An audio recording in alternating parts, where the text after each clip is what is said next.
In the world of Christian broadcasting, where faith, family, and fervor often intertwine, Daystar Television Network once stood as a shining beacon. Founded in 1993 by Marcus and Joni Lamb, the network quickly grew to become one of the largest Christian media platforms globally, reaching over 2 billion people in more than 200 countries. With a robust lineup of sermons, inspirational talks, and worship music, Daystar's programming was a trusted source of spiritual guidance for millions of believers.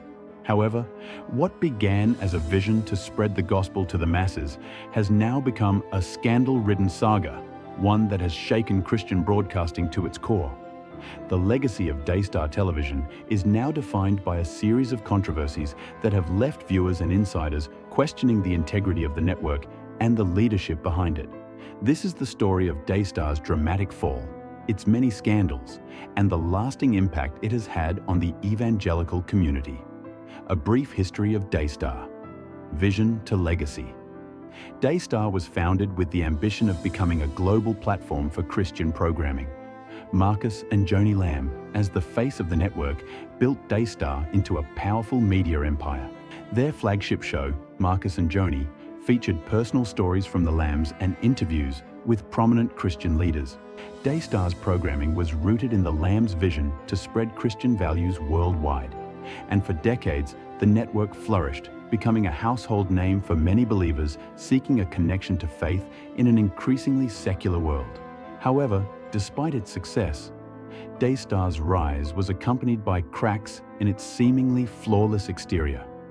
These cracks would soon be exploited, and what followed was a series of scandals that would forever alter the network's legacy. The catalyst: Marcus Lamb's infidelity. The first major scandal to rock Daystar came in 2010 when Marcus Lamb, the network's co-founder and leader, admitted to having committed infidelity. During a live broadcast, Marcus publicly confessed to an extramarital affair, claiming that he was revealing this information to thwart a blackmail attempt by individuals who had threatened to expose the affair. The confession was framed as an act of transparency, a bold attempt to set the record straight and ask viewers for forgiveness. While some praised Marcus for his openness, many saw it as a strategic move to control the narrative. His admission raised questions about the integrity of the Lambs as spiritual leaders. Was this a genuine moment of repentance, or was it an attempt to salvage the Lambs' reputation and maintain control over Daystar's image? The fallout from the affair was immediate. Trust among many of Daystar's viewers was shaken, and the Lambs' credibility as spiritual leaders was called into question. Financial transparency issues. In addition to the personal scandal, Daystar soon faced scrutiny over its financial practices.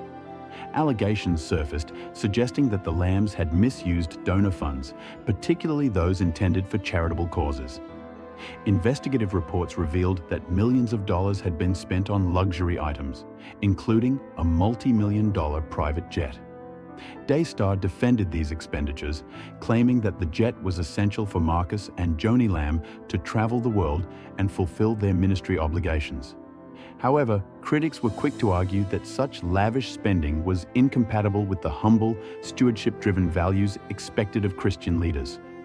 The controversy over Daystar's financial management only deepened the public's skepticism regarding the Lambs' leadership. The COVID-19 controversy. The next major controversy occurred during the COVID-19 pandemic. As the world struggled with the crisis, Daystar became embroiled in spreading misinformation about the virus and vaccines. The network aired programs featuring guests who questioned the safety and efficacy of the COVID-19 vaccines. Marcus Lamb, who became a vocal critic of the vaccines, advocated for alternative treatments such as ivermectin and hydroxychloroquine. The situation took a tragic turn in late 2021 when Marcus Lamb died from complications related to COVID-19. His death reignited a fierce debate about the role Daystar had played in spreading misinformation.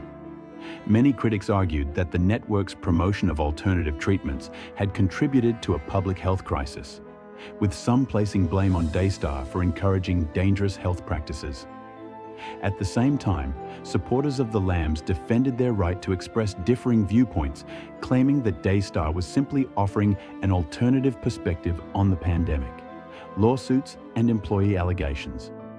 In addition to the scandals surrounding Marcus Lamb's personal life and Daystar's financial practices, several former employees came forward with allegations of workplace misconduct. These individuals accused Daystar's leadership of fostering a toxic work environment, stifling dissent, and placing loyalty to the Lambs above ethical standards. Accusations of wrongful termination, discrimination, and harassment were leveled against the network, further tarnishing its reputation.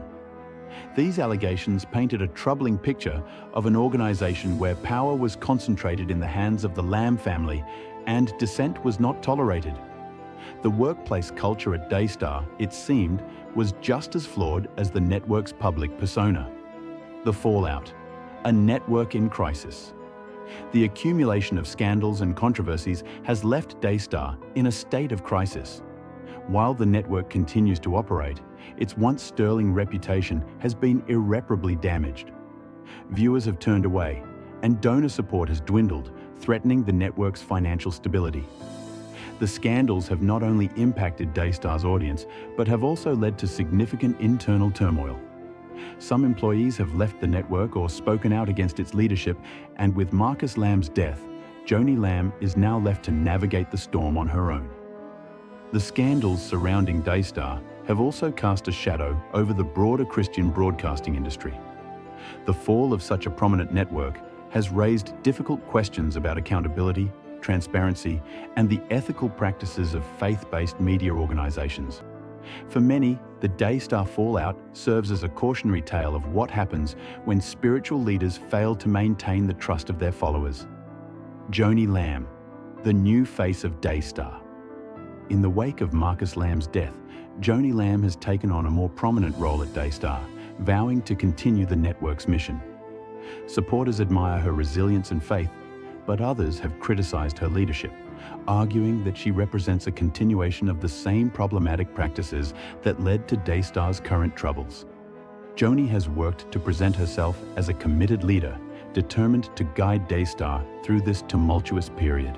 Yet, some have questioned whether she can genuinely steer the network toward renewal, or whether the organizational issues that plagued Daystar under Marcus's leadership are still present.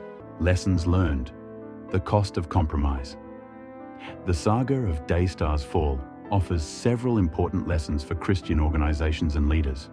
First and foremost, it underscores the dangers of unchecked power. When leaders prioritize personal gain, political agendas, or their own reputations over the values they claim to espouse, the consequences can be devastating not only for them, but also for the communities they serve. The Daystar fallout also highlights the critical importance of accountability. Christian organizations, like any other institution, must be held accountable for their actions. Transparency in financial dealings, ethical leadership, and openness to criticism are essential for maintaining the trust of followers. The failure to address these issues can result in long-lasting damage, both to the organization and to the faith community it represents. Finally, the road to rebuilding trust is long and arduous. For Daystar and any organization facing similar challenges, the path forward requires genuine repentance, meaningful reforms, and a renewed commitment to humility and service. Rebuilding trust is not an easy process, but it is the only way to restore the faith of those who have been disillusioned by the scandals. Conclusion: a light still flickering. Despite its numerous scandals, Daystar Television Network continues to broadcast.